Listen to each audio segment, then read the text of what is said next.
Gracias por estar aquí en estas tertulias del Dragón de Jade en tiempos del coronavirus. Hoy vamos a tener la tercera sesión tercera o cuarta, ya no sé, el tiempo se me está yendo, pero de este tertulias de convivialidad, cambio civilizacional, cambio de paradigma y cultura de paz. La vez pasada estábamos viendo un poquito de Ivan Illich, como introduciendo a la figura de Ivan Illich, y quería presentarles este libro de Braulio Ornedo, que se llama El Rebelde Ivan Illich. Lo publicó el año pasado. Vale mucho la pena leerlo porque nos acerca a Iván. Creo que hizo una investigación muy profunda de la figura de Ivan Illich, el buen Braulio, el tremendo Braulión. Braulio fue una persona muy importante para el Dragón hace como 11 años, parece que en el 2010. Entre el 2009 y 2010 hizo unas tertulias aquí en el Dragón presentándonos a Ivan Illich y este concepto de convivialidad. Estuvieron presentes casi todos los estudiantes de tercer teatro y eso nos enriqueció mucho la reflexión sobre lo que es hacer comunidad. Un poquito para recordar entre nosotros o para que las personas que no lo sepan, también nos dio clases aquí en el Dragón de Jade antes de que tristemente se hiciera más conocido, Javier Sicilia. Javier Sicilia en el año 1995-1996, junto con su amigo George Firmin, tenían una tertulia en la panadería de George, aquí cerca, en la colonia Analco, donde leíamos a Gandhi, leíamos también a Lanza del Basto y leíamos a Ivan Illich. Entonces fue la primera vez que Eric y yo tuvimos como contacto con las ideas de Ivan Illich. Éramos muy jóvenes y pues sí nos marcaron esas tertulias. Teníamos como la idea de hacer una comunidad. De hecho, cuando fue en 1994-95, leíamos a Lanza del Basto y cuando finalmente, pasados los años, hasta el 2003, fundamos el Dragón de Jade, el día de la inauguración del Dragón, una de los eventos más importantes que fue en ese día de la inauguración fue leer juntos, toda la comunidad, como una poesía coral, la oración del fuego de Lanza del Basto. Entonces, más adelante, nosotros, Erika y yo, y también los fundadores del Dragón, y Beth, mi hermana, éramos cantantes y hacíamos teatro, canto coral.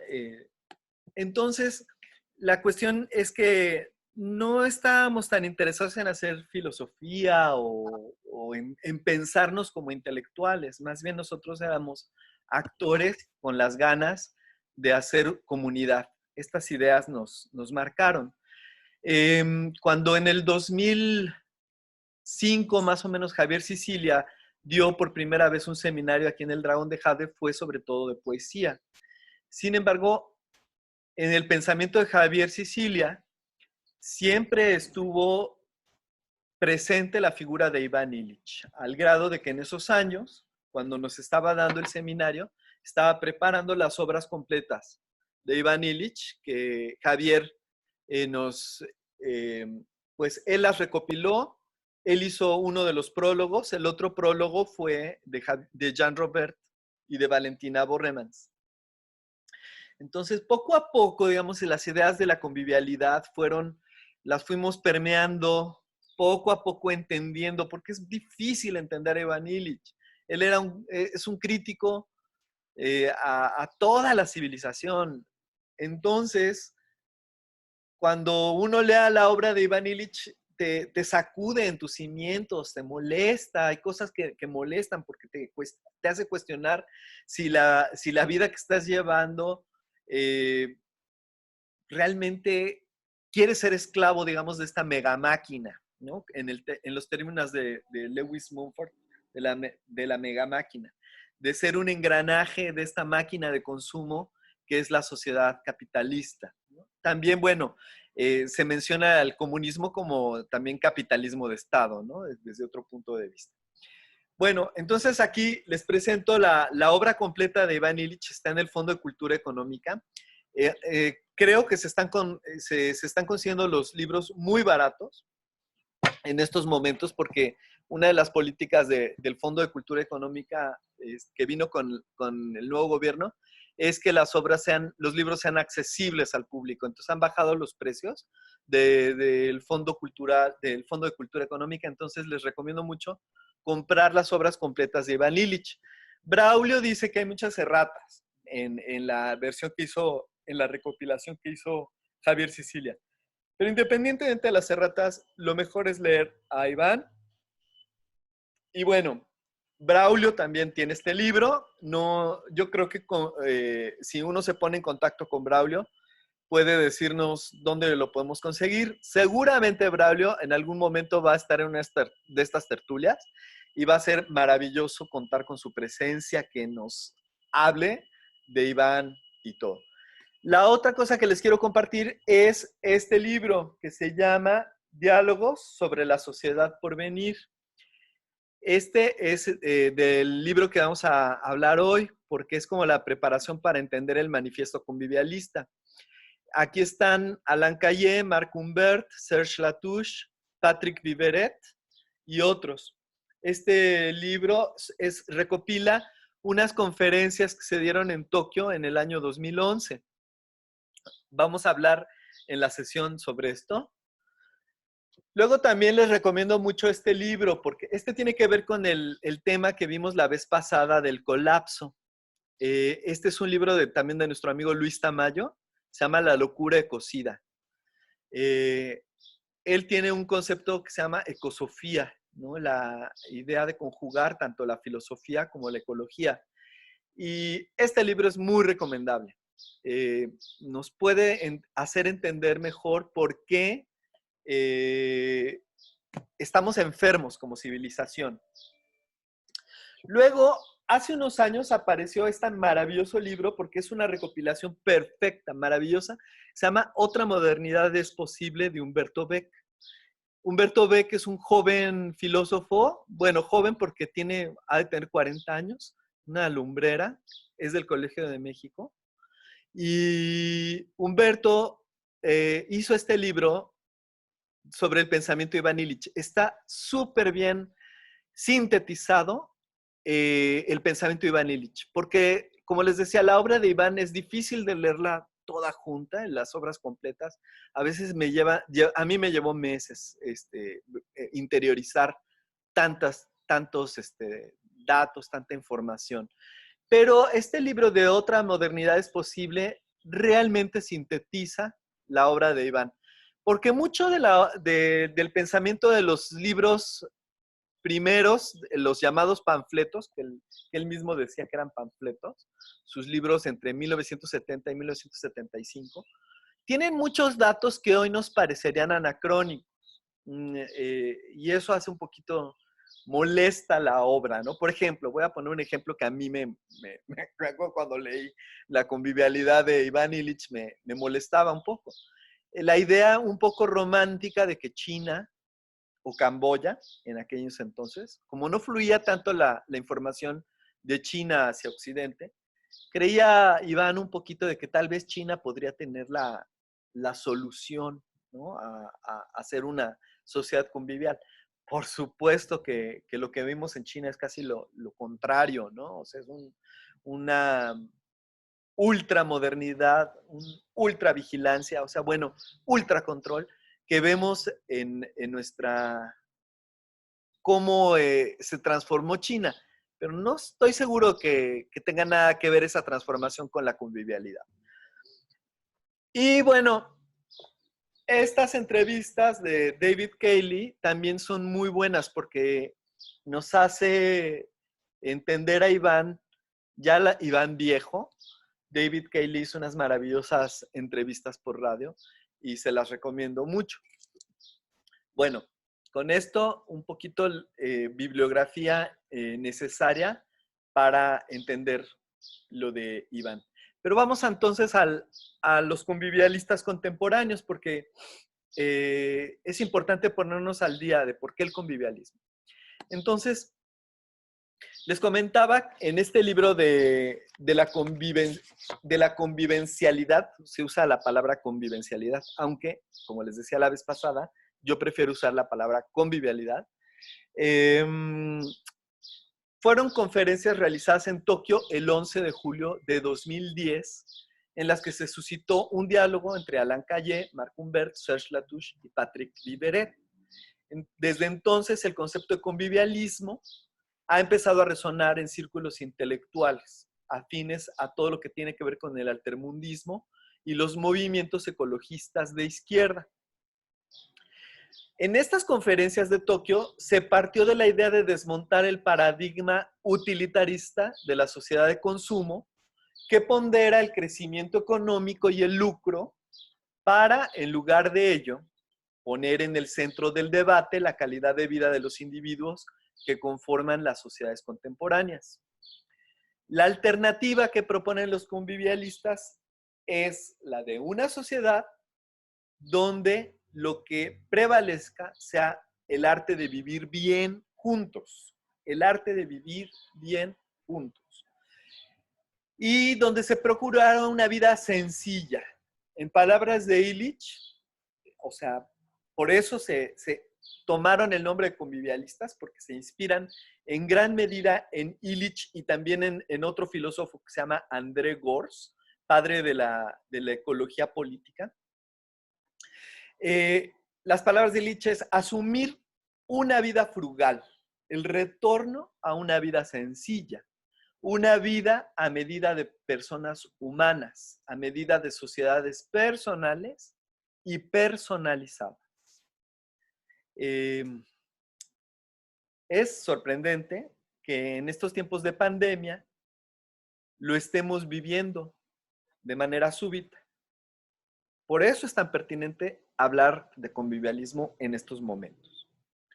Tras esas conferencias de Tokio, estos intelectuales continuaron un diálogo amistoso en el que pudieron notar que tenían más convergencias que divergencias y asumieron que había de dar un nombre a esa perspectiva. Es por eso que surge, inspirados en Iván y en André Gorz, el concepto de convivialismo. Es una alternativa a los grandes paradigmas de organización social y económica. O sea, convivialismo aspira a ser una alternativa ya sea al socialismo, al comunismo, al liberalismo y por supuesto al capitalismo utilitarista. Y se invita a explorar de manera radical nuevas vías en contra del actual modelo de desarrollo. Además de postular el antiutilitarismo como una necesidad para la construcción de una sociedad nueva, hay temas que sobresalen como el de decrecimiento. Este tema es súper importante de abordar, decrecimiento.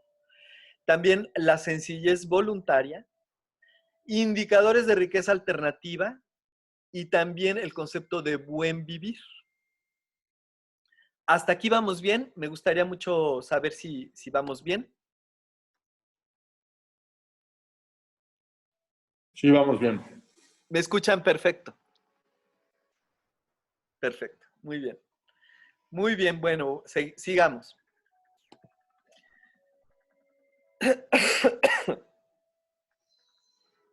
Las consecuencias de estos diálogos fueron muy fructíferos.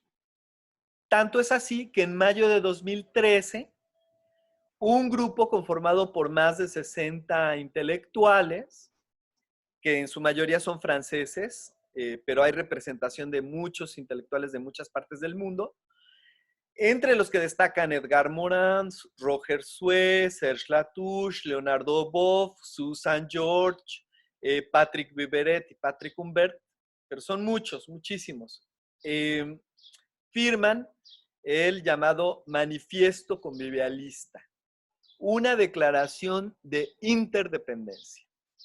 O sea, es chistoso que jueguen con esto de declaración de interdependencia y no una declaración de independencia, sino una declaración de interdependencia.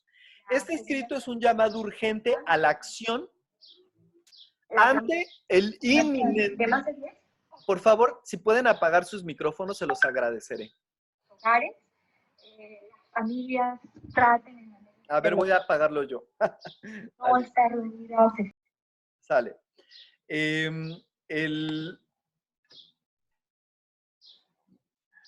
Ok.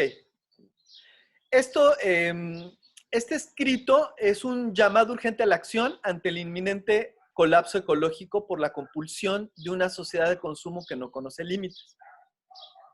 Los convivialistas afirman que es menester abogar por una reconstrucción de tipo convivial de nuestro modelo tecnológico de civilización para enfrentar el peligro planetario.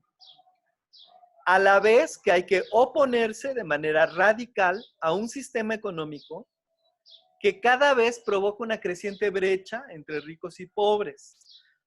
Hay un trabajo deshumanizado, hay un incremento de la soledad y de la ansiedad de esta humanidad que está alienada, adicta a sustancias y tecnologías, además de una presencia cada vez más militarizada y vigilada por parte de gobiernos y otras entidades como empresas multinacionales y otras agencias.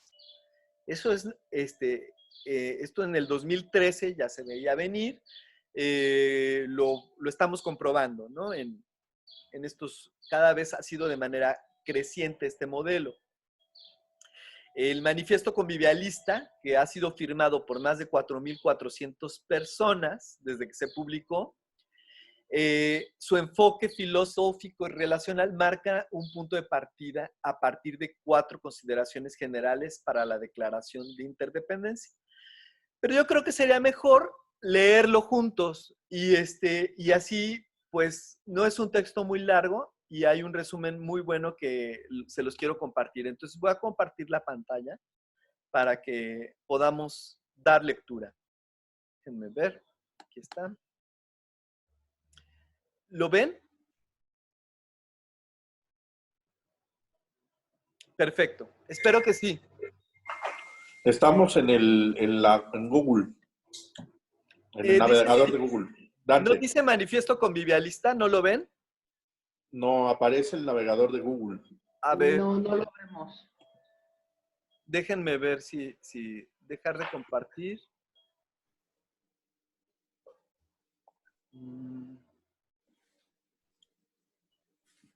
Compartir pantalla.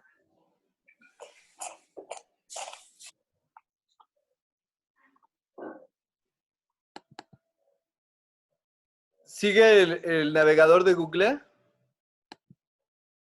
Sí. Sí, navegador de Google. Sí. A ver, ¿dónde lo puedo ver?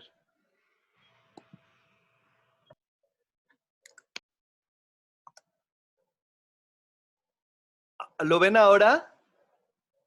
No. No lo ven. No. Ay, ay, ay. Si quieres, dime dónde está y yo lo pongo de pantalla. Hoy te lo agradeceré muchísimo. Miren, busca. Bueno, voy a poner el enlace aquí en el chat. Sí. Y lo copio. Sí. Espérenme tantito. Es el que nos mandaste, que es alainet.org. Sí. Ese se los compartí. Sería muy bueno que lo leyéramos y lo platicáramos entre todos. No sé, ahí ya lo puse en el enlace, pero si Dante nos puede ayudar a compartir la pantalla, magnífico.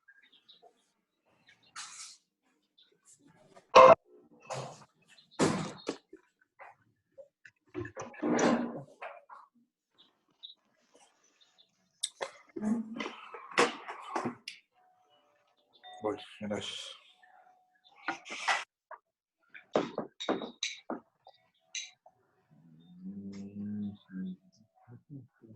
Pues como ven, qué interesante, ¿no? Todo esto de este movimiento. Oye, Héctor, ¿de qué editorial, Héctor, de qué editorial es el libro ¿Este? de Beck, de Ah, Humberto Humberto Beck? Beck. Déjenme ver.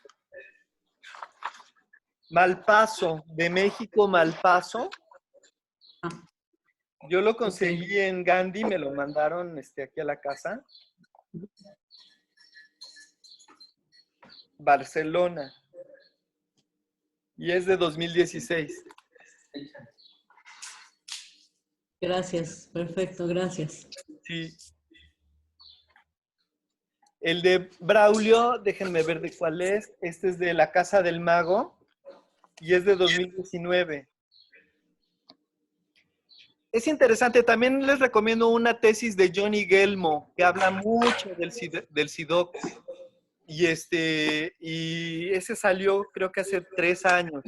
Lo sorprendente es que Iván Illich prácticamente lo olvidaron en los años 90 y la década anterior, en la década del 2000. Ya lo tenían olvidadito. Y de pronto ha resurgido el interés por la obra de Iván Illich nuevamente. Es sorprendente. Aquí bueno, ni se diga de la UAM, que hizo incluso toda una escuela de convivialidad durante muchos años, mientras estuvo Javier Sicilia al frente de la parte cultural, del Centro Cultural Universitario. Y también, bueno, Jean Robert ha sido un gran... ha difundido muchísimo la obra de Iván Illich en todos estos años. ¿No se ve ahí? No. No, Dante, todavía no. También ¿Todavía no? otros No me, convivialistas no me está permitiendo. de Cuernavaca. Yo creo que ya se ve. Ahí te ves atrás. Pero no. Es que no sale tan nítido así. Si yo me quito, Bueno, si quieren lo leemos. A ver, pero de todos modos no estás compartiendo la pantalla, creo. sí, estoy compartiendo pantalla. ¿Ustedes la tienen compartida? Sí, Ah, bueno. Perdón, yo no sé cómo compartirla, pero así. No, nos la tiene que compartir Dante. Ah, ya. Sí. Bueno, pues entonces démosle lectura. Dice el manifiesto convivialista. Nunca la humanidad dispuso de tantos recursos materiales y tantas competencias técnicas y científicas. Considerada en su totalidad, es rica y poderosa como nadie hubiera podido imaginarlo en los siglos pasados. Ah, muy bien. Ahí estamos. Sí.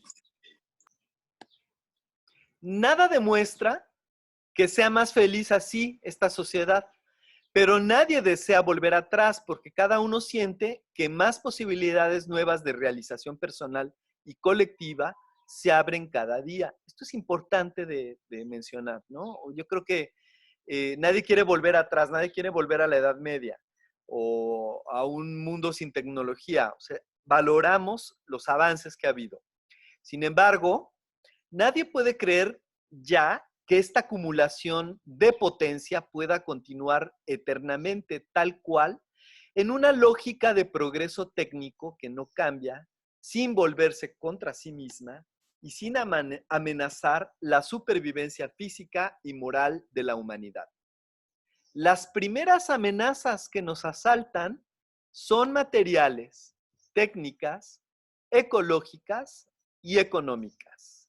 Amenazas entrópicas.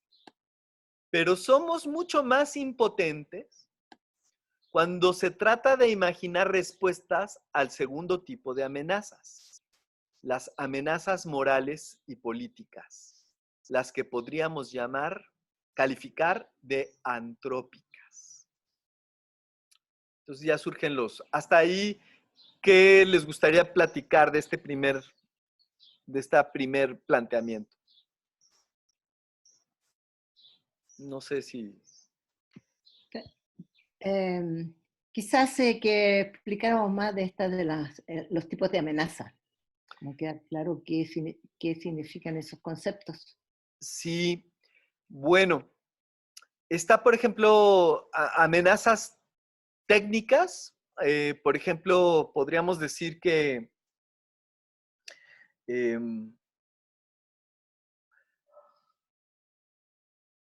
una amenaza que podría suceder, que podría haber sido parte de este problema que estamos viviendo es, por ejemplo, el descontrol de la tecnología genética, ¿no? De pronto, como dice Yuval Noah Harari en sus libros,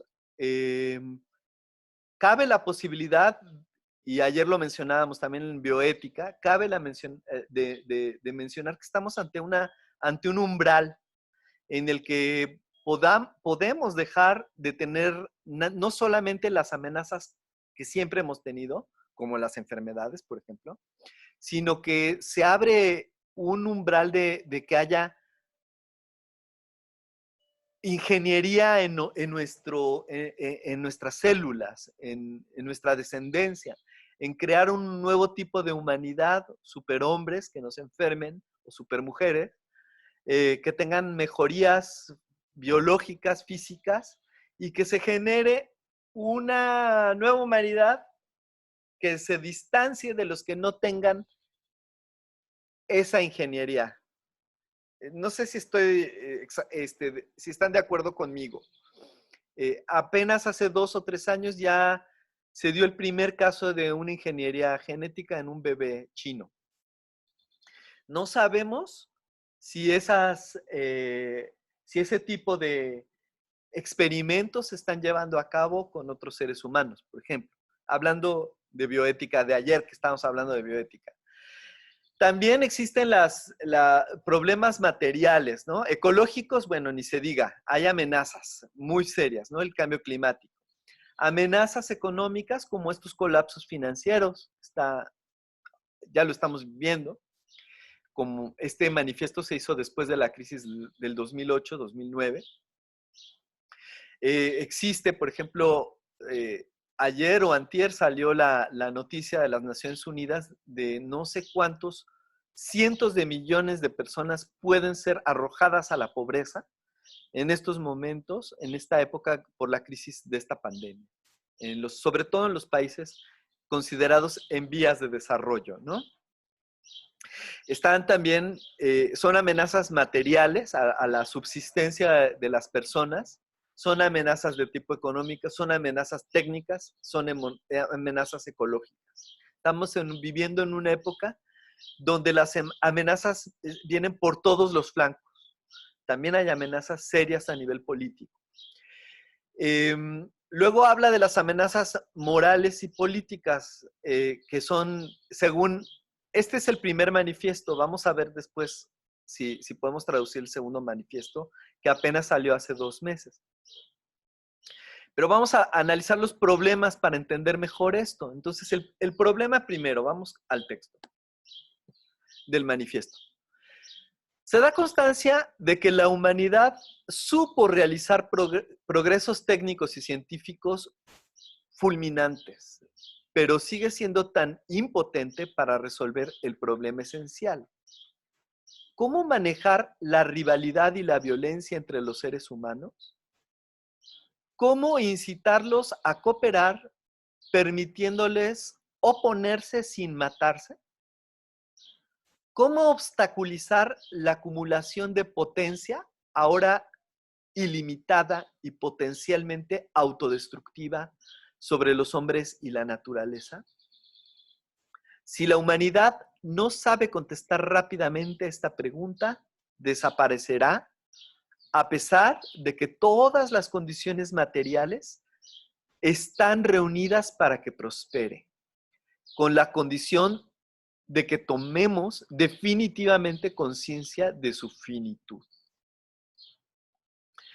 A pesar de que tenemos la posibilidad, bueno, yo aquí hago un paréntesis haciendo un comentario a creo que tenemos como nunca a nuestro alcance la potencia y la capacidad para transformar positivamente la Tierra, o sea, este sistema, en algo que nos permita cuidarnos, cuidar el entorno ecológico, cuidar a los demás seres vivos, cuidarnos a nosotros mismos, generar una sociedad menos inequitativa, que todos coman, que todos puedan tener acceso a la salud, a la educación. Tenemos las posibilidades de poder sobrevivir dignamente. Entonces, como dice ya pasando, disponemos de una multitud de elementos de respuesta, los que aportaron a lo largo de los siglos las religiones, las morales, las doctrinas políticas, la filosofía y las ciencias humanas y sociales, y las iniciativas que se dirigen hacia una alternativa a la organización actual del mundo son numerosísimas, sostenidas por decenas de miles de organizaciones y asociaciones, y por decenas y centenares de millones de personas. El deseo está, ¿no? Se presentan bajo nombres, formas o escalas muy variadas.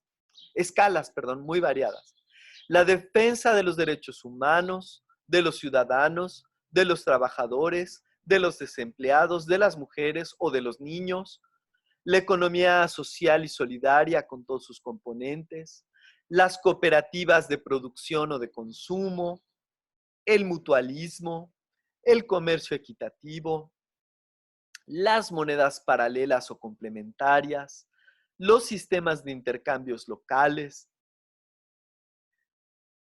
las numerosas asociaciones de ayuda mutua, la economía de la colaboración digital, como en Linux, Wikipedia, el decrecimiento y el postdesarrollo, los movimientos de comida lenta, slow food, slow town, de bajarle al ritmo, slow science, la reivindicación del buen vivir, la afirmación de los derechos de la naturaleza y el elogio de la Pachamama, el considerar, por ejemplo, a la tierra como un ser vivo, eso es un cambio de paradigma casi. El altermundialismo, la economía política y la democracia radical, los indignados, Occupy Wall Street, la búsqueda de indicadores de riqueza alternativos, los movimientos de la transformación personal, de la sobriedad voluntaria, de la abundancia frugal, del diálogo de las civilizaciones, las teorías del cuidado, los nuevos pensamientos de los comunes, etc. ¿Hasta ahí vamos bien? ¿Están de acuerdo? Sí, Totalmente de acuerdo. Sigamos. Para que estas iniciativas tan ricas puedan contrarrestar las dinámicas mortíferas de nuestro tiempo con la potencia suficiente y que no se vean reducidas al papel de simple protesta o paliación, es imperativo juntar sus fuerzas y energías. De ahí la importancia de subrayar y nombrar lo que tienen en común. O sea, más allá de toda esta diversidad de opciones, hay algo que tienen en común. Y ahí viene la importancia de este manifiesto, del convivialismo. Lo que tienen en común es la búsqueda de un convivialismo, de un arte de convivir, convivere, permitiendo a los humanos que los unos cuiden de los otros y de la naturaleza, sin negar la legitimidad del conflicto. Esto es muy importante. Siempre habrá puntos de vista diferentes, siempre habrá posiciones diferentes. No se le puede negar el derecho al otro de expresar su diferencia. Esto es muy importante. Sin negar la legitimidad del conflicto, pero convirtiéndola en un factor de dinamismo y de creatividad. Esto es importante, porque esa diferencia es lo que hace que seamos sociedades dinámicas y creativas. Un medio de conjurar la violencia y las pulsiones de muerte. Por eso tan importante es los diálogos, ¿no? Como esto que estamos haciendo, las tertulias. Porque es bonito como estamos viendo diálogos sobre la sociedad por venir. Ahí vuelven los griegos, volvemos a Platón. ¿Qué más? ¿Qué más podemos decir? A ver, entonces. Ya me perdí. Para obtenerlo, necesitamos ahora, con toda urgencia, un fondo doctrinal mínimo que se pueda compartir y que permita resolver al mismo tiempo las 4 más una, bueno, ponen después cuestiones básicas, poniéndolos a escala planetaria. La primera cuestión sería la cuestión moral. Y la pregunta es, ¿qué pueden esperar los individuos y qué deben prohibirse? ¿Qué debemos prohibirnos como individuos? No sé, aquí me gustaría mucho ver una lluvia de ideas de qué nos debemos prohibir. Yo quisiera iniciar diciendo que a mí me parece que algo que deberíamos prohibirnos sería el lujo desmedido. No sé ustedes qué piensan. Como yo lo mencioné la primera vez, todo aquello que va más allá de una vida frugal, no digo que haya ciertos excesos, pero hay excesos que incluso violentan a otros. Entonces, creo que los excesos de los mega ricos, por ejemplo, no creo que sea algo que abogue por una convivialidad. No sé, eso yo pondría esta primera idea. ¿Qué otras cosas se podrían prohibir los individuos o se deberían prohibir los individuos? Ustedes que pongan ejemplos. No sé si alguien quiere decir algo. Yo, Sí. Hay una entradita a esto que tiene que ver con que la generación anterior, tú y yo somos generación X, ¿no? Sí. Pero el resto de compañeros, bueno, creo que Fernando también, pero el resto de compañeros ya pertenecen a la generación anterior a la nuestra. Y esta generación, bueno, ayer se decía, ¿no? Los baby boomers o estas etiquetas que nos ayudan a identificar, no son muy agradables para mí, pero nos ayudan a identificar. Esta generación de los baby boomers tenía mucho la consigna de prohibido prohibir, ¿no? Entonces, yo ahorita que estamos leyendo y con lo que hemos estado revisando en estos días en las tertulias, yo creo que los límites son necesarios. Ese es un asunto que hay que hacerle entender a esa generación que nos decía prohibido prohibir. Los límites son necesarios. Pero ¿qué límites? Aquí, este es el fondo de la pregunta que nos está haciendo el documento. Exacto. ¿Qué puedo esperar de nosotros y qué debe prohibirse? Yo creo que los límites vienen arraigados a la naturaleza, pero con mucho cuidado de que no se entienda el derecho natural y todo esto que hablaba los monjes medievales, ¿no? Del derecho natural y de que solamente Dios puede disponer y la gente que no tiene una creencia igual a la nuestra, ¿qué? O la gente que no tiene creencias, ¿qué? ¿No? ¿Quedarían fuera? Pues no, se trata de incluir. Entonces, yo creo que más bien entender por naturaleza esto que va muy a la par de la Carta a la Tierra, que también son los mismos autores los que redactaron la Carta a la Tierra, que nos hablan de ver el planeta como un ser vivo. Entonces, por ejemplo, esta pandemia es un límite natural y así hay que saberlo entender, ¿no? No es una maldición, no es un castigo divino, no, es un límite natural, ¿no?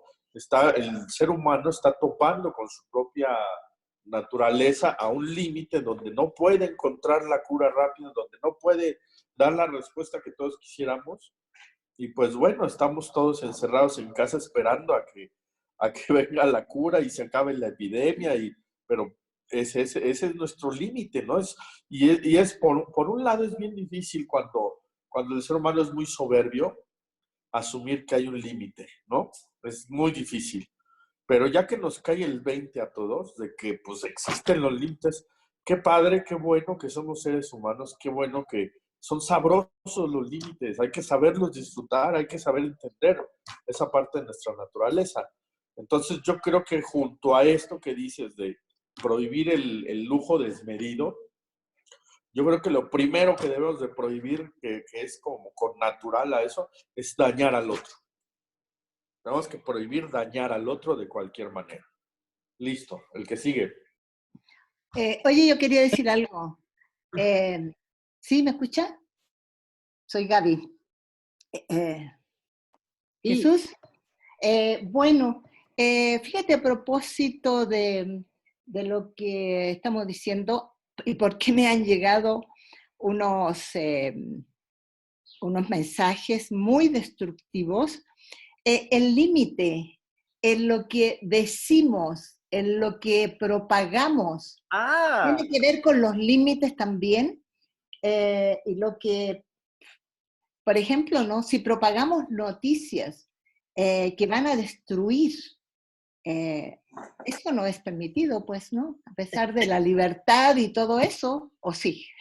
No, muy buena, perdón, creo que estoy con el... Bueno, sí estoy abierto. Muy buena observación, Gaby. Exactamente, en esta época, lo que hemos hablado de ciudadanía digital, es muy importante considerar lo que nosotros estamos propagando, ¿no? Es difícil entender bueno, tener esa cultura, ese alfabetismo de decir, esta fuente que estoy revisando es correcta, abona a una cultura de paz o no. Entonces, me parece muy importante eso que mencionas. Patricia, ¿también quieres decir algo? Sí, bueno, yo crecí con esa idea de prohibido prohibir, sí es cierto, Dante. Me tocaron los 60s y toda esa revolución, ¿no? Y yo creo que se basaba más esa idea en el miedo que nos da, bueno, ¿quién va a decir qué se prohíbe? ¿Y cómo nos van a obligar a cumplir esas prohibiciones? Porque entonces ahí vamos a empoderar a un dictador, tirano, no sé cómo llamarle, ¿verdad? Lo importante de las prohibiciones tendrían que ser a nivel moral, es decir, a nivel ético de cada persona, ¿no? Porque si no, caeríamos en una situación, como muchas películas futuristas que vemos, ¿no? Un gobierno único en todo el planeta, donde dice quién se muere, quién vive, quién hace... Ese es el único problema. Entonces, es hermosísimo esto, y es cierto, ¿no? Todas las amenazas entrópicas y antrópicas son reales, pero ¿cómo hacer para que cada ser humano haga caso de esto? Y tienes toda la razón, Jesús, en cuanto al exceso de fortuna, porque eso lo que ha traído, pues son, por ejemplo, los grupos estos de narcotraficantes, que es lo que quieren, pues una gran fortuna y vivir como pachás o como no sé qué. Eso ha traído el capitalismo absurdo de terminar con todas las reservas de todo lo que pueda haber en el planeta, incluso de agua. Sí, estoy totalmente de acuerdo y bueno, esa es mi opinión. Gracias.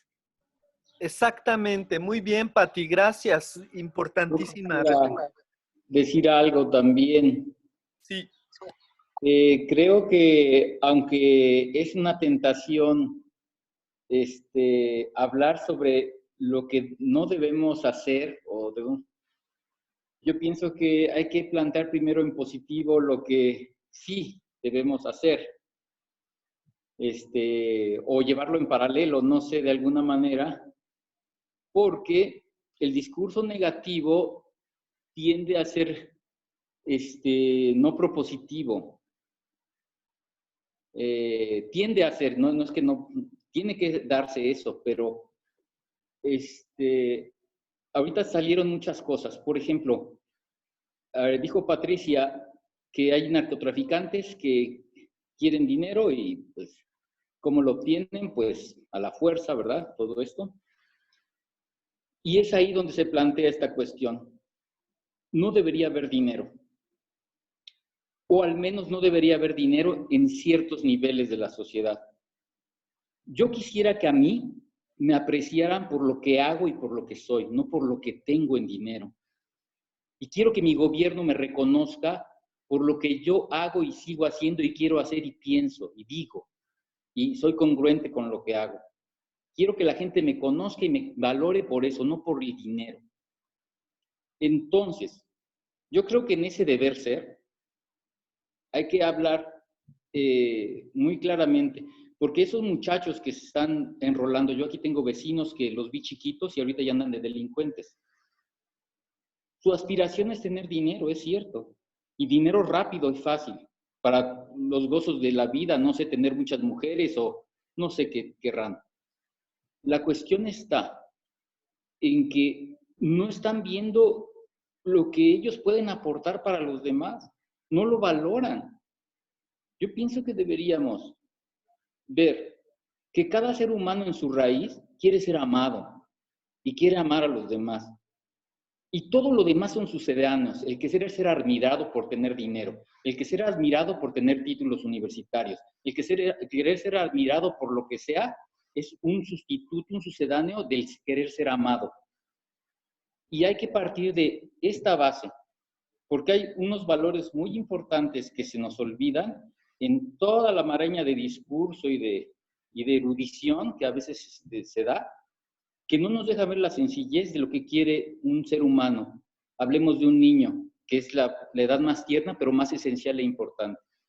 El niño necesita ser abrazado, necesita ser alimentado, necesita tener alegría con sus papás, con su familia. Y a partir de ahí, sí podemos ir teniendo un parámetro más claro para poder ver qué estoy dejando por dinero o por éxito o por fama o por no sé qué. Entonces, debemos tener concretamente una sociedad en la que se valore el ser de la persona y no el tener. Yo pienso que de ahí podrían salir muchas otras cosas. Entonces, con respecto a la propuesta de Héctor de decir lo que no debemos hacer, yo quisiera decir esto, que entre el ser humano más instruido, sabio, erudito, y que tenga toda la habilidad argumentativa y discursiva, una persona, o sea, súper preparada, súper formada, entre ese ser humano y el ser humano más desprovisto de todo eso, debe haber respeto. Porque muchas veces las personas que se suponen más elevadas intelectualmente, a veces tienen discursos muy ofensivos hacia las personas que no pudieron tener a lo mejor una instrucción. Y no solo en la palabra, sino en la manera de dirigirse a las personas. Y ya decía Buda, mientras más elevado eres, tienes que ser más humilde. Ese es un principio que para mí es fundamental. Y no soberbias de que gane el premio Nobel y que no, que uy, qué bárbaro, ganó el premio. Eso te tiene que acabar. Eso de los premios son cuestiones ahí humanas que se dan como muy morbosas a veces incluso, que no deberían existir. Si se le da un premio, no es que no tenga valor, pero no es el centro. El centro es la actividad de la persona. Y bueno, no sé, quisiera decir luego más cosas, pero gracias por darme el tiempo. Procuremos, miren, yo no lo estoy diciendo yo, este es el manifiesto, lo estamos leyendo y hay que considerar que es trata de buscar una conciliación entre posturas muy diferentes. Imagínate una sociedad plurirreligiosa, donde hay musulmanes, donde hay ateos, donde hay cristianos, donde hay budistas, donde hay personas que no creen en Dios, donde hay personas que creen que la compasión es más importante que el amor, que ellos tienen la razón, que las mujeres son menos. ¿Cómo conciliar toda esa diversidad en una sociedad, en un manifiesto que nos abarque a todos. Por eso la cuestión moral, la primera pregunta, ¿no? ¿Qué podemos esperar los individuos y qué debemos prohibirnos? Es una pregunta, no es para los demás. Yo diría, yo me prohibiría a mí mismo un lujo, ¿no? Excesivo, no creo que, no necesito un carro lujoso, no necesito viajar tanto, no necesito ropa de marca, no necesito consumir tanta ropa. Hay tantas cosas que es que tiene que ver con los límites que menciona Dante. A ver, creo que alguien quiere chatear, déjenme ver. Dante, no sé si quieras decir algo o alguien más. Sí. Nada más refrendando la postura. O sea, hay en ética, y esto también Lila lo puede decir, hay distintos métodos.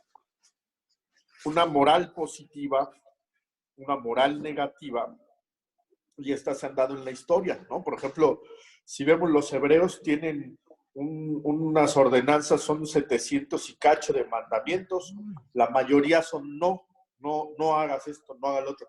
Por eso hice la referencia al prohibido prohibir, en el sentido justo como lo dice Patricia, que a quién vamos a empoderar si se le va a otorgar el poder de prohibir a alguien, ¿a quién vamos a empoderar? ¿Quién es suficientemente sabio como para prohibirle a todos los demás? Entonces, más bien por eso decía los límites que nos da la naturaleza, y esto puede ser planteado en positivo y en negativo. Por ejemplo, una moral positiva es la de San Agustín, ¿no? San Agustín en las Confesiones dice, ama y haz lo que quieras.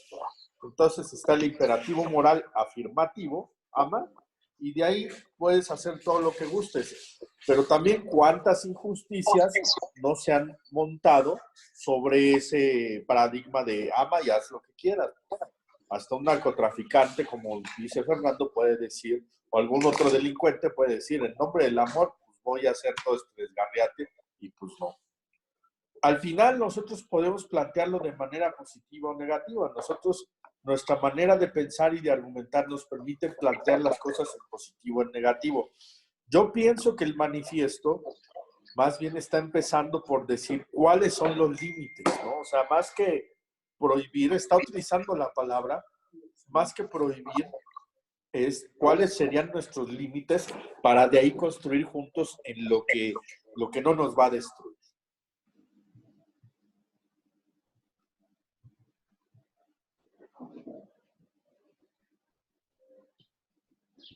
Creo que podemos pasar a la segunda a la cuestión política. La cuestión política sería, Per, creo que tienes prendido el micrófono. ¿Cuáles son las comunidades políticas legítimas? Y aquí habría que preguntarnos la siguiente, ¿no? ¿Ustedes qué piensan al respecto? Si tienen, yo por ejemplo, pondría como un ejemplo que me parece preocupante en esta época. Perdón, Fernando, te voy a silenciar. Tal vez los movimientos ultraderechistas o racistas, ¿no? Como estos movimientos supremacistas blancos realmente atentan contra la convivialidad de comunidades, de sociedades como el mundo es completa, en este mundo interconectado, una posición política que excluye por la raza o por la religión o xenofóbica, creo que son opciones políticas que no tienen que ver con el convivialismo. No sé ustedes qué piensan.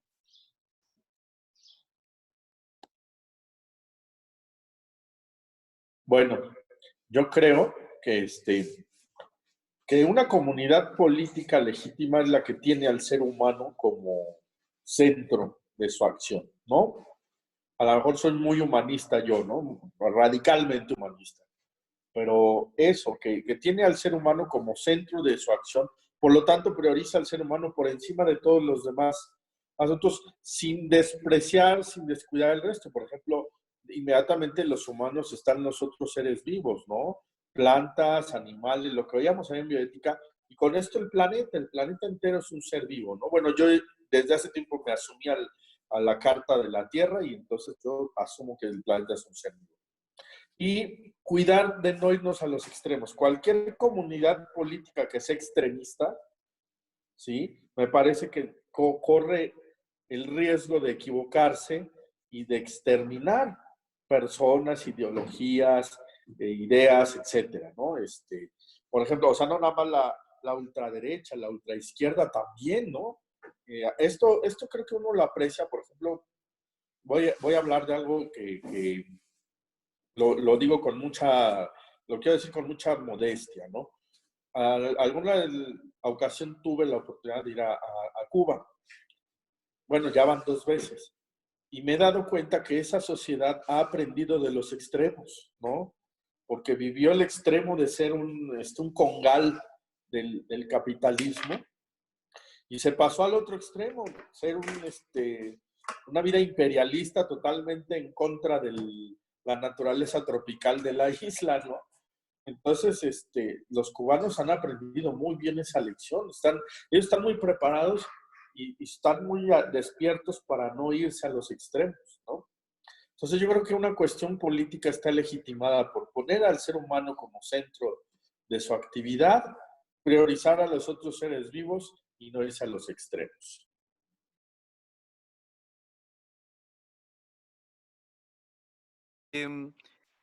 Puede ser que sí, yo que recuerdo ahorita a los griegos con su antropocentrismo justamente, ¿no? Que el hombre tenía que ser la medida de todas las cosas.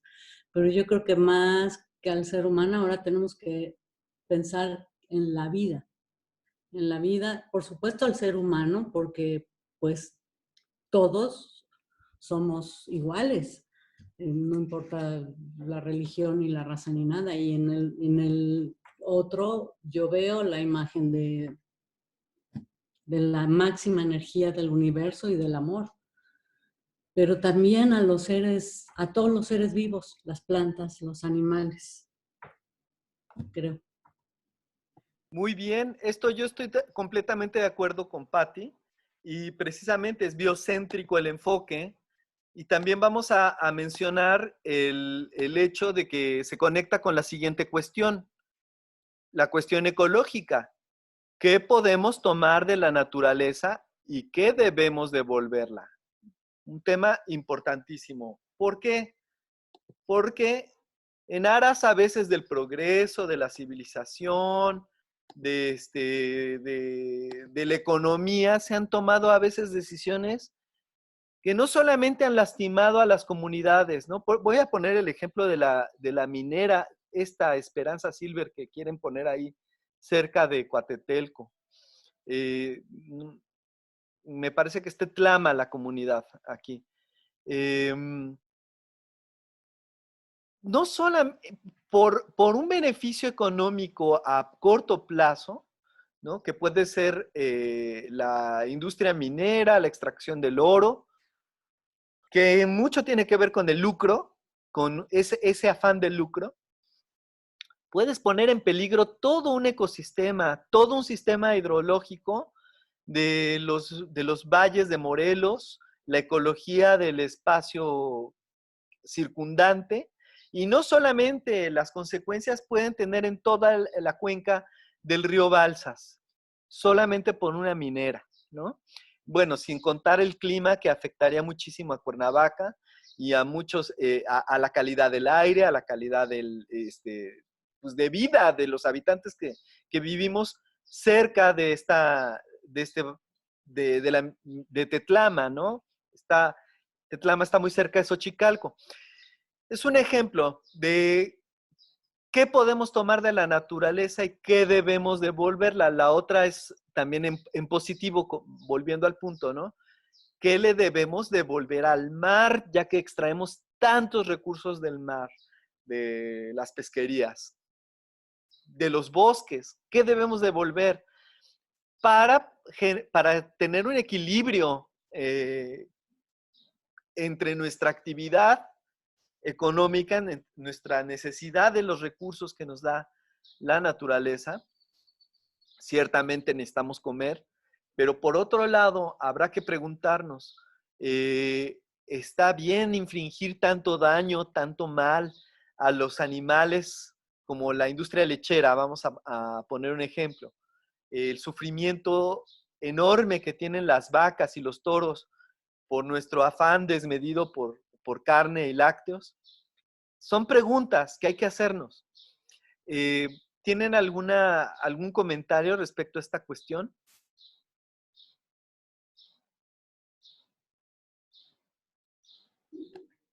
Pues lo que no debemos tomar, ¿no? Hacer énfasis en lo que no debemos tomar, ¿no? Porque creo que uno de los problemas del capitalismo es que se siente con el derecho de tomar todo lo que necesite y pues no.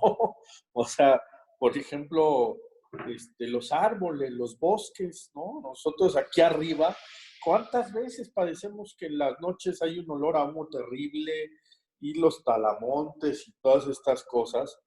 Y no estamos entendiendo que este clima es precioso por esos árboles que están ahí, ¿no? Entonces, hay cosas que sí debemos tener muy claro. El límite en la naturaleza, otra vez, esto no se toca. Las culturas ancestrales propias y de otros lugares tenían ese concepto de lo sagrado, ¿no? Lo sagrado no solamente identificado con una divinidad, sino el bosque es sagrado, el agua es sagrada.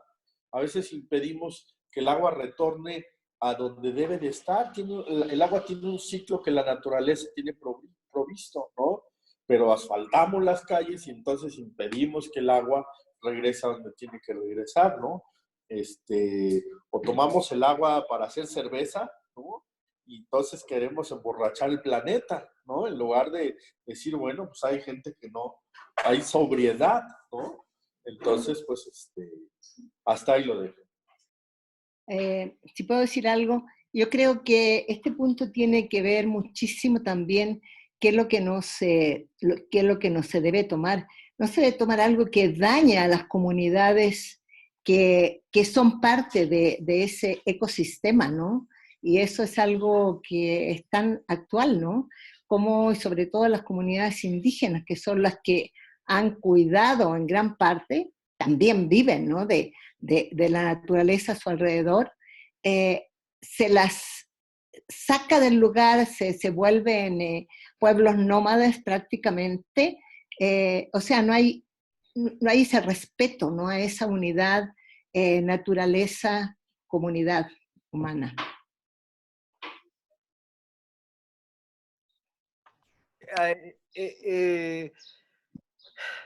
Es un tema que transversal, o sea, nos abarca a todos. Y la última cuestión, la cuestión económica. ¿Qué cantidad de riqueza material podemos producir? ¿Y cómo hacerlo para seguir de acuerdo con las respuestas dadas a las cuestiones morales, políticas y ecológicas? Entonces, esto también se conecta, ¿no? Hay un tema muy importante del cual hablaremos que se llama el decrecimiento, que es toda una postura que va en contra del mantra de este desarrollismo sin límites, ¿no? Vamos a seguir. Perdón, es que estoy... Jesús, sí. ¿podría hacer un pequeño comentario aquí? Claro. Que manejas los límites. Ahí está el dedo en la llaga. Y es una incapacidad que tenemos los seres humanos de autocriticarnos por nuestra propia naturaleza, ¿verdad? Mira, yo creo que ya sobrepasamos el límite de seres humanos que puede soportar el planeta con esa conducta. Lo plantearía como algo, no sé si me enrede mucho, pero bueno, vamos a poner que yo tengo mi casa ahorita aquí. Tengo 3 recámaras, 2 baños, etcétera, ¿verdad? Tiene ciertas condiciones. Y vivimos 2 personas, más o menos con cierta holgura, todo bien, ¿verdad? Pero empiezo a meter más gente. Conforme yo meta más gente, esas personas que yo meta a la casa deben tener una educación, una instrucción y una y un deseo de vivir bien, aunque la casa esté diseñada para poca gente. Si empiezo a meter más gente, tienen que ser súper más educados y tener una actitud mucho mejor de cooperación. No sé si se alcance la analogía, si sea correcta la analogía, pero el mundo está así. Ya metimos a mucha gente y el decrecimiento que dices no solamente es un decrecimiento económico, es un decrecimiento de ambiciones y es un decrecimiento de población. Y si vamos a hacer más, tenemos que tener más educación para poder llevarnos bien. Y sí, pusiste el dedo en la llaga con lo de los límites, porque ¿quién nos va a imponer eso? ¿O quién va a imponer o quién va a convencer a las personas de que debe haber límites? Otra vez vuelvo a lo mismo, a través del diálogo, la educación sobre nuestras nuevas generaciones. Y ahora existen los millennials que parece que ellos se están autolimitando. Dicen, he oído de que no quieren tener familia, no quieren tener hijos, quieren vivir una vida a través de la tecnología, a lo mejor. Son otras generaciones que intuitivamente están viendo que eso de tener familia a lo mejor ya no es lo adecuado ahorita, por el momento. Pero bueno, perdón por extenderme. Sigamos. Creo que Juan Antonio hace rato que quiere participar. Ok, Juan Antonio, por favor. Bueno, muy sencillito. Es que todos los gobiernos, me parece, o por lo menos el nuestro, pierden el sentido del servicio hacia la comunidad. A lo mejor empiezan con eso, pero terminan al final de cuentas viendo sus propios bolsillos. Lo vemos en nuestros partidos políticos y pasa lo mismo. A lo mejor tienen buena voluntad y al final terminan enriqueciéndose ellos mismos. Entonces, todo en exceso siempre termina mal. Y también, como decía Fernando, el problema de poner mucha gente en nuestras casas, pues el planeta también ya tiene un límite de cuanto a la capacidad humana, ¿no? Entonces, pues, y la desmedida voracidad por tener más. Eso es todo. Me encanta que todos los temas están concatenados, porque, por ejemplo, Patricia el viernes mencionó el mito de Ícaro para entender la hubris, ¿no? Que es muy importante ese concepto, la desmesura, que ya lo manejaban los griegos desde la antigüedad y que es parte fundamental de prácticamente de su pensamiento y de su mitología. Esta idea de la desmesura, ¿no? Y también de los límites, es un tema que marca la obra de Iván Illich. Lo vamos a profundizar. No será la única vez que hablemos de esto de los límites, porque es el gran tema de este manifiesto convivialista.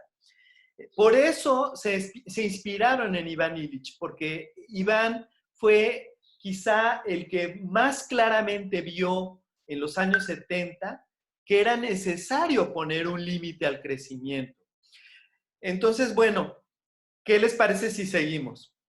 Vamos a leer. Uno puede, si quiere, añadir a estas 4 cuestiones el de la relación con la sobrenaturaleza o lo invisible, que es la cuestión religiosa o espiritual, o más bien la cuestión del sentido. No la deja ahí, es nada más preguntarnos, ¿no? Hay que incorporar también la idea de nuestra convivialidad en términos también religiosos. Esto es importante. Más allá de todo. Héctor. Sí. Perdón. Es que antes de pasar a lo siguiente, quisiera detenerme en algo porque es muy importante, se puede quedar abierto y me parece que hay que tener cuidado sobre esto que dicen tanto Haas como Fernando del límite natural del planeta, ¿no? Yo creo que más que sobrepoblado, el planeta está mal distribuido en su población. Exacto. ¿No? Porque si empezamos a pensar que el planeta está sobrepoblado, eso nos puede llevar a un pensamiento genocida. Y también hay que tener cuidado con eso. Más bien, creo que debemos de distribuirnos mejor en el planeta y esto nos va a llevar a distribuir de manera más adecuada la política, los recursos naturales, la cuestión ecológica, los recursos materiales, la economía y distribuir también nuestras ideas, la cuestión moral, ¿no? A final de cuentas, nosotros podemos leer el manifiesto convivialista desde cualquier cultura, pero no va a ser la lectura misma que le va a dar un coreano que va saliendo del hospital con coronavirus y se curó al celtal o al tzotzil o el tlahuica que tenemos aquí al lado, que no sabe qué está pasando, que no entiende qué está pasando, pero que tiene que salir a vender, ¿no? Entonces, sí, nada más poner el acento en eso, o sea, que no se piense que es como si vamos a una tienda y dice la báscula tiene una máxima capacidad de 5 kilogramos y hasta ahí, ¿no? O sea, el planeta, yo creo que todavía estamos muy lejos de sobrepoblar el planeta. Lo que hay que hacer es redistribuir todos estos factores de tal manera que no se piense en el exterminio de absolutamente nadie. Efectivamente, también hay que mencionar que hay un exceso de producción de alimentos. El 50% de los alimentos se desperdician. O sea, el planeta produce para mucho más gente de la que actualmente vive, lo cual habla de que no estamos distribuyendo bien, que es correcto lo que dice Dante. O sea, por un lado hay una gran cantidad de gente que se muere de hambre, literalmente, y que tiene una insuficiencia alimentaria en sus vidas, y por otro lado, en sociedades abundantes se desperdicia muchísimo alimento solamente porque la papa está un poco deforme, porque el jitomatito no está muy bonito, y a la basura todos esos alimentos porque no cumplen los estándares de belleza del jitomate o de la cebolla en cuestión. Eso pasa muchísimo en estas sociedades de la abundancia, porque también ese es otro tema que habría que platicar. Somos las últimas 4 generaciones vivas que hemos estado aquí en este planeta, sociedades que de la abundancia, cualquiera de nosotros come mejor que probablemente el rey Moctezuma o el rey Luis XIV. ¿Por qué? Porque tenemos alimentos de excelente calidad que nos llegan a todas partes. Eso tal vez nunca había sucedido a esta escala como la estamos viviendo en la actualidad, con todo y nuestros problemas. No sé qué piensen al respecto.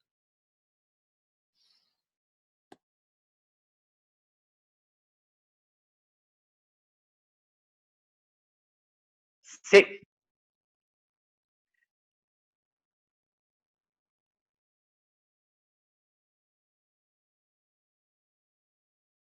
Perdón, sigamos con la lectura del manifiesto. Probablemente se acabe la pantalla. Habrá que mover un poquito hacia abajo. Creo que estoy viendo la pantalla de Dante Bello. Entonces, sigamos. Consideraciones generales. El único orden social legítimo que se puede universalizar es el que se inspira en un principio de humanidad común. Eso que decía Patricia, todos somos iguales, de socialidad común, todos nos necesitamos unos a otros y todos somos individuos, cada uno con nuestras diferencias y esas diferencias son sagradas. No podemos uniformarnos, no podemos hacer que todos sean iguales en derechos, iguales en... No, esa diferencia es la riqueza que nos permite seguir. Perdón, se perdió la pantalla, ya no pude leer. A ver si... ¿Qué más? Déjame ver. Ay, como que... Se pierde un poco el texto. No sé hasta arriba, Héctor. ¿Perdón? Hasta arriba. Hasta en arriba. la pantalla. A ver, déjenme... perdón. Es que por la manera en cómo tengo el... En consideraciones generales. Sí, consideraciones generales. Se pierde. Principio de individuación, principio de humanidad común. ¿Qué dice? Más allá de las diferencias de color de piel, de nacionalidad, de lengua, de cultura, de religión o de riqueza, de género o de orientación sexual, hay una única humanidad que será respetada siempre y cuando sus miembros se respetan entre sí. ¿Estamos de acuerdo? Todos estamos de acuerdo. Totalmente. Principio de socialidad común. Los seres humanos somos seres sociales para quienes la mayor riqueza es la riqueza de sus relaciones sociales. Lo estamos viviendo, yo aquí hago un comentario, yo me he sentido muy bien gracias a estas reuniones que hemos tenido. Sería muy diferente si no tuviera esta socialidad compartida, esta conversación, este sentido de que una comunidad estamos acompañados unos con otros. Eso cambia mi sentido de bienestar. Para mí eso es lo más importante que tenemos, más allá de las riquezas materiales o pobrezas materiales, más allá de cualquier cosa, el sentido de estar acompañado. Creo que a todos los seres humanos nos acompaña ese principio de socialidad común. ¿Están de acuerdo con este manifiesto? ¿O en desacuerdo? Porque podrían decir, no, yo no estoy de acuerdo.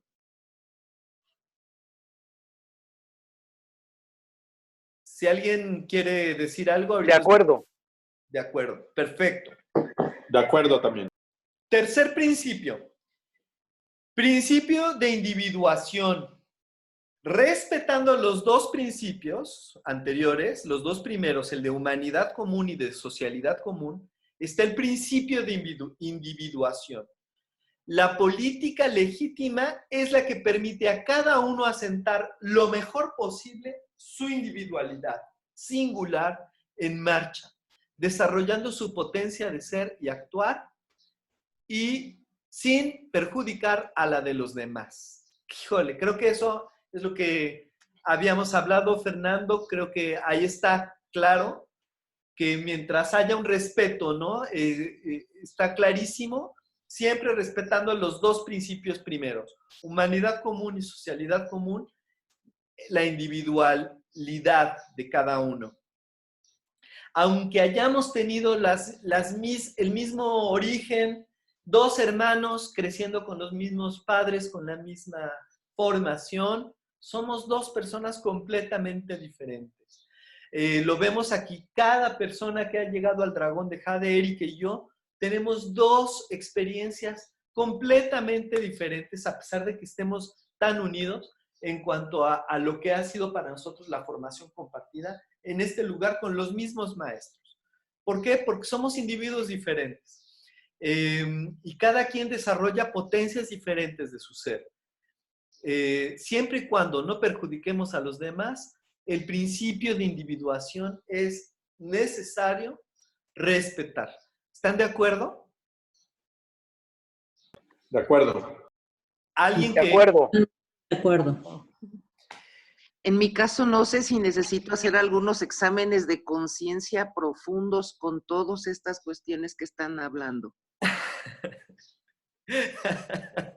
Muy bien. Perdón, es muy, muy importante lo que está diciendo Erika, porque efectivamente, fíjense, a mí me decía ayer una alumna de clase, y lo refrendamos en la tabla en bioética, el virus está sacando lo mejor y lo peor de nosotros. Y de repente uno se queda pensando, ¿no? De veras que la pregunta de ayer me estremeció, ¿no? ¿Qué estoy haciendo? ¿Qué estamos haciendo? Y eso nos lleva también al examen interior, al libre examen, ¿no? De decir, puedo engañar a todo el mundo, pero acá adentro no me engaño, ¿no? y sé perfectamente que, bueno, mientras yo estoy acá afuera, sí al principio de humanidad, sí al principio de socialidad, y me estoy acordando de las discusiones profundas y terribles que tengo en mi trabajo por X o Y. O sea, eso no es una palabra hueca, es una palabra viva que está acá adentro moviendo cosas y hay que detenerse. Tiene razón, Erika, hay que detenerse. A lo mejor en el Qigong, en la meditación diaria, en la respiración, hay que traer estas cosas con toda la libertad. Claro que sí. Jesús. Sí, Alicia. Oye, en relación a este punto es como una comprensión total de que mis derechos terminan en donde empiezan los derechos de los demás, ¿no? Sí, es realmente, yo creo que este principio de individuación, no sé, otros que estén más preparados que yo en cuestiones de filosofía política, pero yo veo que aquí hay una herencia muy liberal, ¿no? En el sentido de que hay un principio muy libertario incluso, ¿no? De decir, hay como un postulado que habla de la libertad individual. A mí me suena esto de que hay que respetar ese respeto al derecho ajeno, ¿no? Literal. Quizá a ciertas personas, y voy a poner un caso, ¿no? Un caso contemporáneo. No sé si han oído hablar del caso del jeque de Dubái, que tiene encerradas a varias de sus hijas en el palacio y que ha perseguido a sus hijas porque se han rebelado contra él, porque quieren vivir sus propias vidas. No sé, por ejemplo, hay culturas donde la mujer no tiene derecho a esa individuación y la lucha de estas princesas por emanciparse de su padre, ¿no? Por hacer valer su principio de individuación. Y están siendo perseguidas. También esto está sucediendo también con algunas princesas de Arabia Saudita. Y lo menciono porque imagínate, si son las princesas, si son las hijas de estos reyes y de estos príncipes, ¿cómo estará la sociedad a escalas sin poder, ¿no? De la sociedad saudí o de la sociedad emiratí? Puede ser que este manifiesto convivialista pues tenga mucho componente desde nuestra cultura occidental, donde se valora profundamente el sentido de libertad e individuación. Pero pues hay que ponerlo sobre la mesa de que hay ciertas culturas de que tal vez no acepten estos principios, ¿no? Por cuestiones culturales, por cuestiones de usos y costumbres. ¿Qué opinan al respecto? De cuestiones religiosas, por ejemplo, los musulmanes, ¿no? Que en algunos países todavía apedrean a la mujer cuando hay infidelidad y que no pueden ir a estudiar y que tienen que andar cubiertas. Bueno, lo dejo como reflexión.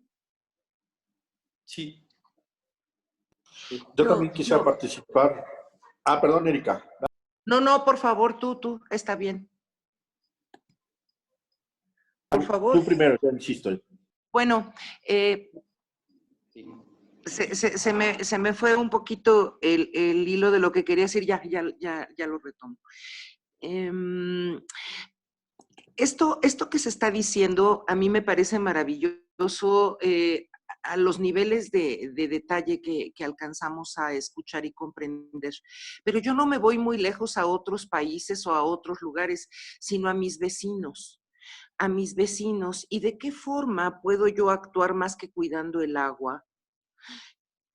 Cuando puedo pensar o cuando nosotros podemos pensar, ¿cuál es la guía que uno debe de seguir? Bueno, si es mi propia guía, mi experiencia, pues bueno, en los 55 años que he vivido y los que tengo de conciencia, que son muy pocos, puedo ver los grandes cambios que ha tenido mi vida a partir de las experiencias físicas y artísticas vividas a partir de mí. Las mentales, las espirituales antes fueron importantes, pero fueron con guías. Entonces, ¿desde dónde tengo que partir y hacia quiénes? Bueno, perdón, todo eso me inquieta. Ya, eso era todo. Bueno, yo voy rápidamente. Yo traigo muy a flor de piel ahorita el asunto de las chicas feministas, ¿no? Porque pues ustedes saben, en la universidad, antes de la epidemia teníamos paro, ¿no? Claro. Entonces, no me quiero detener mucho, no quiero acaparar la palabra, pero en verdad había unas cosas que no necesitamos ir, como dice Erika, a verla a las princesas de Dubái o de los Emiratos Árabes. Aquí tenemos princesas mexicanas que qué barbaridad, ¿no? Y de verdad, respetando el proceso, ¿no? Tumbaban, quemaban, prendían en el centro, en las marchas y cuando tomaban instalaciones, estas chicas FEM. Y todo el mundo, incluso las mismas mujeres de edad ya grande, ¿no? Diciendo, es que cómo se les ocurre, estas escuinclas son unas no sé qué, y deberían de aprender, una señorita no debe de hacer esto, no debe de hacer lo otro.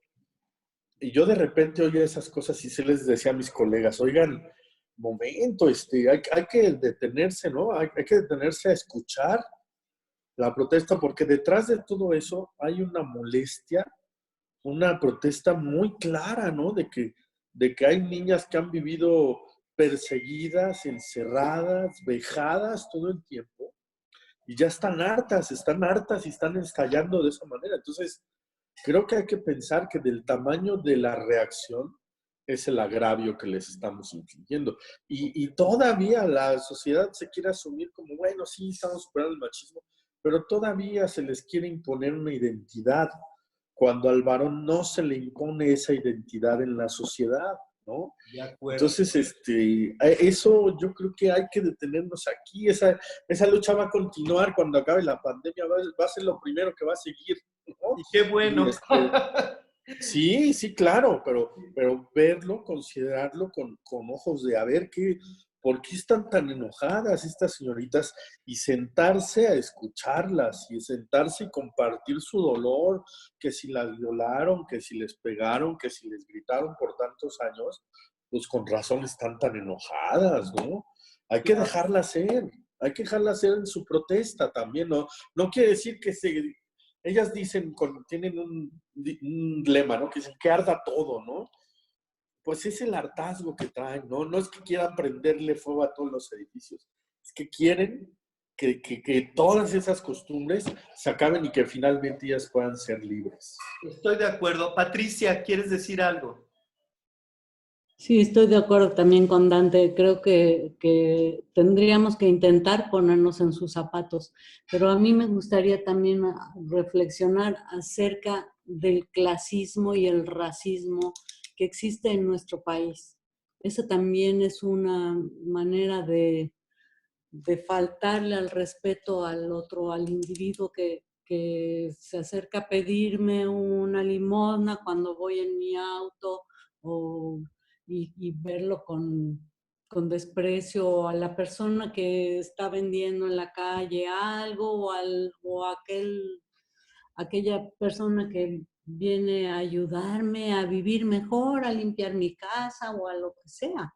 Y eso, desgraciadamente, en nuestro país hay muchísimo, muchísimo. Creo que esa es una cosa que nos toca muy de cerquita, y cada uno tenemos que reflexionar en nuestra individualidad también, cómo nos comportamos con todas estas personas que son iguales a nosotros y valen igualito que nosotros. Exactamente. Exactamente. Se ha hablado mucho de un concepto que se llama aporofobia, que tenemos en las sociedades, ¿no? No nada más en la nuestra, en todas las sociedades de la abundancia hay un sentimiento de aporofobia.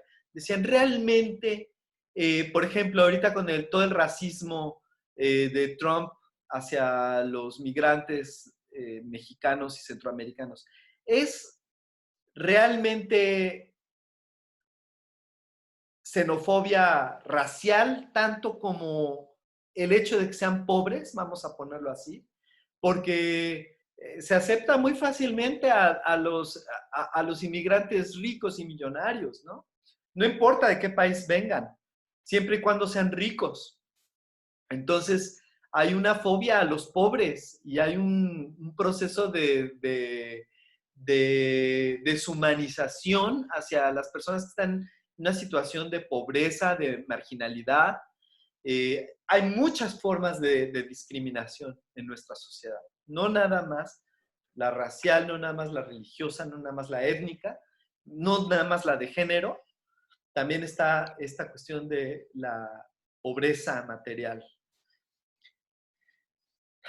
¿Alguien más quiere comentar?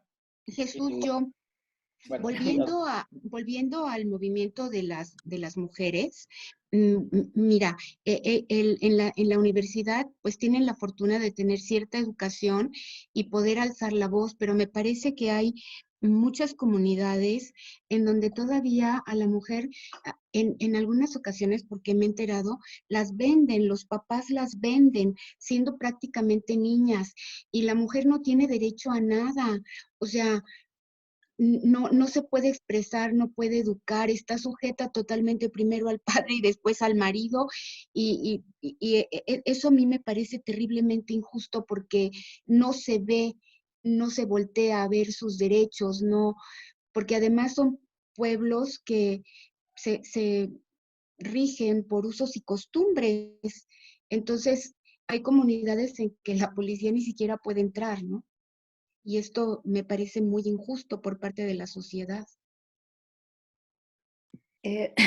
Oye, yo quería abundar en este tema de las comunidades indígenas, como que de repente pareciera que todos estos principios y todo lo que se piensa, se ve de alguna manera, no veo dónde caben, ¿no? Como que no está tan presente en que pues la humanidad está hecha de muchos núcleos diferentes y sobre todo estos pueblos originales, ¿no?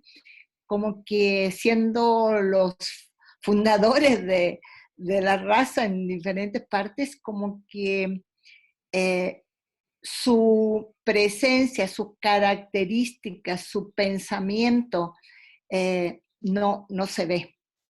Esta invisibilidad, ya hablamos de la invisibilidad de los pobres o el maltrato, pero me importa mucho y me gustaría entender más, ¿no?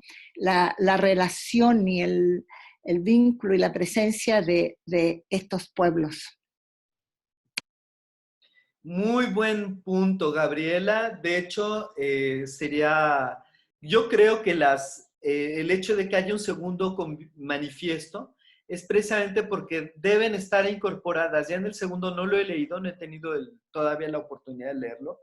Espero ya la próxima semana o dentro de 2 tener leído las, digamos, adecuaciones a este primer texto. Les recuerdo que salió este texto en el 2013. Y yo creo que se han hecho algunas críticas, porque se habla de este pensamiento colonialista, de que falta una visión todavía más profunda del pensamiento, de las aportaciones de los pueblos originarios de todo el mundo en estas discusiones. Se habla mucho del buen vivir, y ahí hay conceptos que tienen que ver con el pensamiento indígena contemporáneo, ¿no? Y esto es importante, lo vamos a platicar yo creo que la siguiente sesión, porque no va a dar tiempo hoy, pero creo que hay que ir por lo menos al último punto, al último principio. Dante Bello quiere decir algo. Por favor, Dante.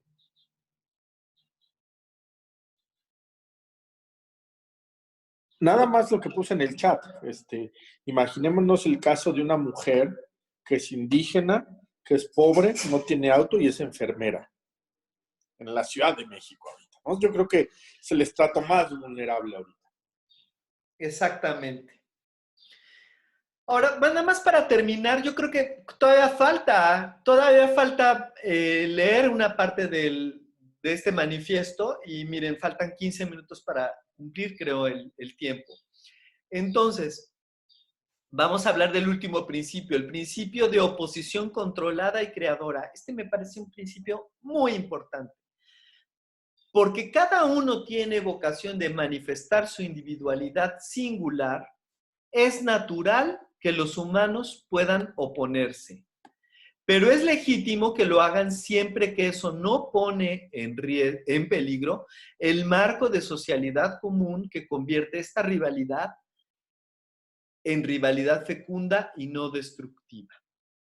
Esto es importante, este principio de oposición. O sea, es necesario que haya puntos de vista diferentes para la creación de una sociedad convivial. No sé qué quieran decir al respecto.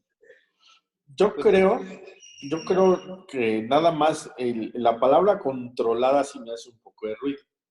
Yo agradecería mucho que el documento viniera puesto en términos de principio de oposición mediada y creadora, ¿no? Así como para decir, bueno, no se trata de controlar, sino de mediar el diálogo, es decir, que no se llegue al extremo de una violencia o de una oposición sin razón o una terquedad, ¿no? O sea, es para mediar y para ser creativos, dirigida al consenso, ¿no? Eso sería como una palabra clave, el consenso, que el disenso el disenso es útil porque nos ayuda a generar consenso si es visto como eso, como un generador de consenso. Pero si me quedo en el disenso sin más, pues me va a quedar siempre diferente al otro y sin avanzar nada. Nada más, otro día abundo en eso. Parte de mi tesis es sobre eso con Habermas, pero otro día le abundamos a eso. Me encanta. ¿No podría sustituirse controlada por respetuosa? Sería muy bueno. Lo que pasa es que, ¿cómo? O sea, si de pronto se sale de la medida, vamos, estos ultraderechistas, estos grupos neonazis, por ejemplo, supremacistas blancos en Estados Unidos, que realmente incluso, es que me gusta este ejemplo porque lo ves como el propio presidente de la nación más rica del planeta lo fomenta esta división. Híjole, no sé si es respetuoso pensar en grupos que quieren exterminar a los judíos, ¿no? O quieren exterminar a los negros por el hecho de ser negros, porque ellos no aceptan que los negros de Estados Unidos sean parte importantísima de la cultura norteamericana. El propio Trump hace un mes o 2 meses, no me acuerdo en qué discurso, pero yo me quedé así con los ojos cuadrados, de que de una manera un poco ingenua dice, hay que respetar en primer lugar a los chinos, a la población de asiáticos americanos. Ellos, ¿cómo dijo? Ellos vienen a América, o sea, como diciéndoles, ellos no son americanos. Y lo estaba escuchando y yo decía, híjole, no aprende este señor, ¿no? No sé cuántos millones de asiáticos americanos hay en Estados Unidos, pero no hablando de ellos como si fueran parte importantísima de Estados Unidos, de ese precioso mosaico si tiene un valor esa sociedad es ese mosaico cultural en el que convergen tantas culturas, pero hay muchos como esos supremacistas que no lo ven. Entonces, es parte de las pulsiones que creo que hay en estos momentos en las sociedades plurinacionales como la de Estados Unidos. Por el otro lado también, vamos a ponernos del otro lado. Yo he escuchado mucho, no sé ustedes qué opinan, pero yo he escuchado mucho ahora un discurso medio del pueblo mexicano, ¿no? ¿Quién es pueblo y quién no es pueblo? Y a mí me molesta cuando escucho eso. ¿Por qué? Porque de pronto hay también un racismo a la inversa, ¿no? En el que tú, por ser un Betancourt del Castillo, vamos a ponerlo en mi caso, tú no eres pueblo, ¿no? Me lo han dicho. Entonces, ¿qué soy? ¿No? Ese tipo de cosas está surgiendo y es molesto escucharlo. No sé ustedes qué piensan.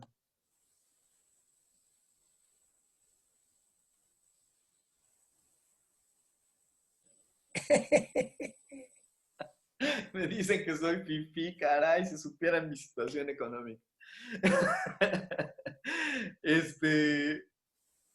No sé, ¿todo bien?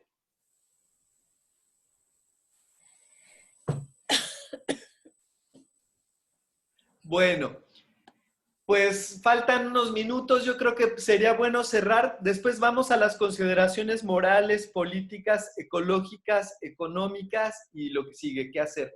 Porque de veras es para analizarse con profundidad este manifiesto y irlo masticando esta semana. Pero, ¿qué les parece conocer este manifiesto convivialista?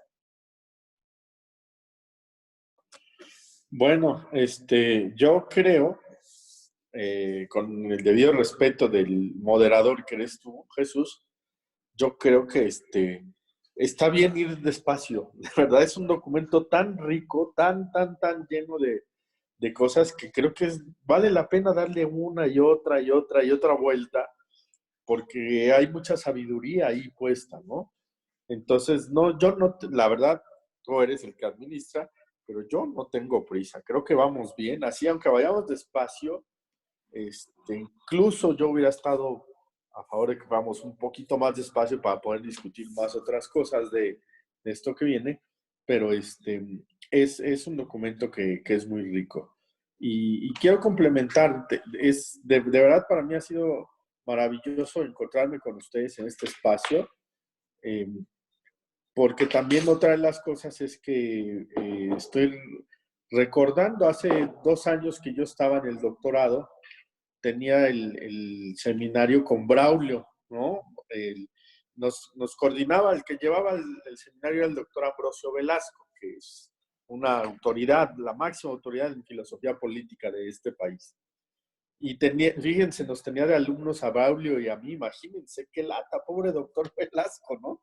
Pero era muy padre ir escuchando cada sesión, a ver los avances de Braulio, y Braulio nos presentaba, ahora encontré este texto del Sidón, de Iván Illich, lo desempolvé y encontré esto, ¿no? Pues maravilloso, ¿no? Y, a ver, Dante, no, yo encontré esto de Habermas, ¿no? Y entonces me estoy regresando a ese tiempo a la hora de escucharlos por acá, y sí estaría muy bueno invitar al fabuloso Braulión, tal vez al terminar el documento, decirle como nuestras conclusiones y que él nos retroalimente. Estaría muy, muy bien eso. Ay, pues lo voy a invitar a Braulión para la siguiente tertulia para que le demos lectura a estas consideraciones morales, políticas, ecológicas y económicas.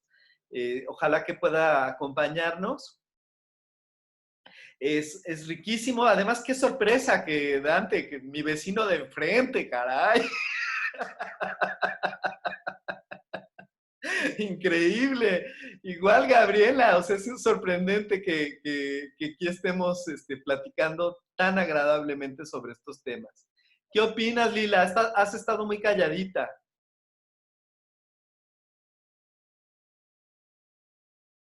Estoy escuchando y encantada de conocer los sabios puntos de vista y las aportaciones de todos. Sí, me gusta mucho la sesión. Ay, qué padre. Sí, me agradezco. Sí. Qué gusto. Bueno, pues, ¿qué les parece si vamos haciendo nuestro minuto de silencio? Jesús, sí. Antes de que terminemos, bueno, seré breve, quisiera leer una cosa de estas que me encontré por allí en relación con la situación que vivimos y cuando termine, y dice, no podemos volver a la normalidad porque lo normal era exactamente el problema. Necesitamos volver mejores, menos egoístas, más solidarios, más humanos. Me gustó mucho. Me encanta. Yo estoy completamente de acuerdo. No quiero volver a la normalidad, de hecho. No sé ustedes. A mí, la verdad, a pesar de esta terrible contingencia, y la verdad, mi preocupación son personas como ustedes. O sea, mi preocupación es la salud de nuestra gente, de todos, en realidad. Pero por el otro lado, yo agradezco mucho que se esté dando esta pandemia. En otros sentidos, no por la enfermedad, no por todos los peligros, no por toda la carga al sistema de salud, no por la carga económica, pero sí por el hecho de que nos está permitiendo reflexionar sobre nuestro hacer y ser en el mundo. No sé si estoy ocupando bien los términos, pero sí es importante hacer una pausa y decir, espera, ¿no? Nos está pidiendo que nos detengamos y que reflexionemos sobre lo que estamos haciendo, a nosotros mismos y a los demás seres en este planeta. Y no es nada más a los otros seres humanos, a los demás seres de este planeta, que ha sido sorprendente también cómo la naturaleza se ha manifestado en esta cuarentena. Patricia, por favor. Hoy es el Día de la Tierra. Entonces, yo quisiera sugerir que nuestra meditación la dediquemos a pedir perdón a la Pachamama primero, a agradecerle todo lo que nos ha dado y a pedir porque podamos salir de esto mejorados y hacer algo mejor en nuestro planeta. Maravillosa sugerencia, Pati. Gracias. Mamá, creo que estás por ahí, madre. Si quieres decir algo respecto a esta reunión que has escuchado, no sé si quieras comentar algo, madre. Me ha parecido muy interesante todo lo que están diciendo. Estoy de acuerdo en la mayoría de los puntos y sinceramente, aunque no estoy participando activamente, he disfrutado mucho esta tertulia. La escucha es una manera de participación, madre. Gracias por estar presente. Te agradezco muchísimo que nos hayas acompañado, mami. Me encantó mucho. Saludos para todos y que tengan un buen día. Perfecto. Pues hagamos nuestro minuto de silencio. Por la Pachamama.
Gracias, compañeros.